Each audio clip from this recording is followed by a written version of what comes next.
कटक सदर निर्वाचन मंडली अंतर्गत जनार्दनपुर सत्संग केन्द्रर 44तम वार्षिक उत्सव आसंता मास 4 तारिख में अनुष्ठित हेब। यही कार्यक्रम को अधिक सरस सुंदर करने प्रस्तुति जोरसोर चली।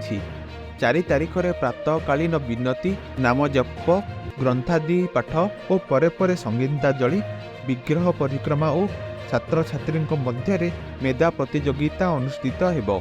एथि सहित दिनसारा विभिन्न कार्यक्रम मान अनुष्ठित हेब बोली सांबादिक सम्मेलन में सत्संग केन्द्र पक्षर कहुଯାଇଛି। यही सांबादिक सम्मेलन में सरपंच विश्वभूषण नायक, कार्यकर्ता बंशीधर बेहेरा, रवींद्रनाथ प्रधान, देवेंद्रनाथ माझी, रंजन कुमार बेहेरा सत्संग केन्द्र सदस्य माने उपस्थित रही। आमर जनार्दनपुर सत्संग केन्द्र आनुकूल्य श्री श्री ठाकुर अनुकूल चंद्र 136तम जन्म महामहोत्सव एवं यही केन्द्रर 44तम वार्षिक उत्सव अनुष्ठित होगा जाऊँगी फेब्रुआरी 4 तारिख। यही एक मांगलिक अनुष्ठान रे आसतु प्रति प्रत्येक एथेरे भाग नहीं एवं योगदान करी परिवेश को धन्य करवा, निजक धन्य कर तोलिबा आउ झरी उठिब मंगल निनाद शांतिर फुआर वंदे पुरुषोत्तम वंदे पुरुषोत्तम।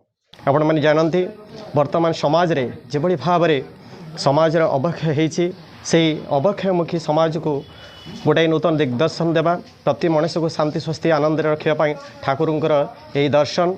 आपण देखु मनुष्यर व्यक्तिगत जीवन विशृंखलित होती, मधुहरा होती, दाम्पत्य जीवन उजुड़ी जाइए, तार पारिवारिक जीवन तदनुपातिक सामाजिक और राष्ट्रीय जीवन विध्वस्त होती। ये मनीष पाखे आज शांतिर अभाव देखा देती।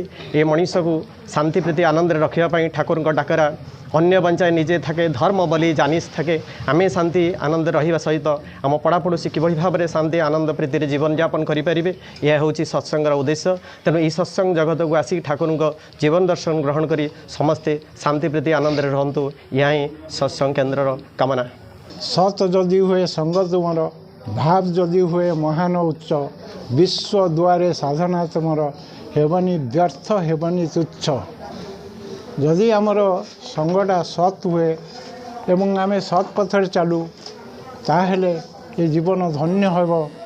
ठाकुर को धरी आमे चलीचु, अन्य मानक ये बाबद आमे कहूचु। सेथिपाई आसंता फेब्रुआरी मास 4 तारिख रे एक विशेष सत्संग आयोजन होइछि। प्रवीण ऋतिकवृंद सत्संग संपर्क में आलोचना करेंगे। फेब्रुआरी 4 तारिख दिन आमर वार्षिक उत्सव पालन कर जनार्दनपुर सत्संग केन्द्र माध्यम आमर ये सत्संग केन्द्र मुख्य आश्रम जो रही देवघर श्री श्री आचार्य देवंकर उद्देश्य निर्देश आम ये पालन करुचु। तांकर उद्देश्य अति छोट पिलाटी जेभली श्री श्री ठाकुर भावधारा को नब एवं पथभ्रष्ट युवक माने जेभली रूप से ठीक उपयुक्त मार्ग को आसवे, से श्री श्री आचार्य देव जेभली रूप से आमको निर्देश देइचंती।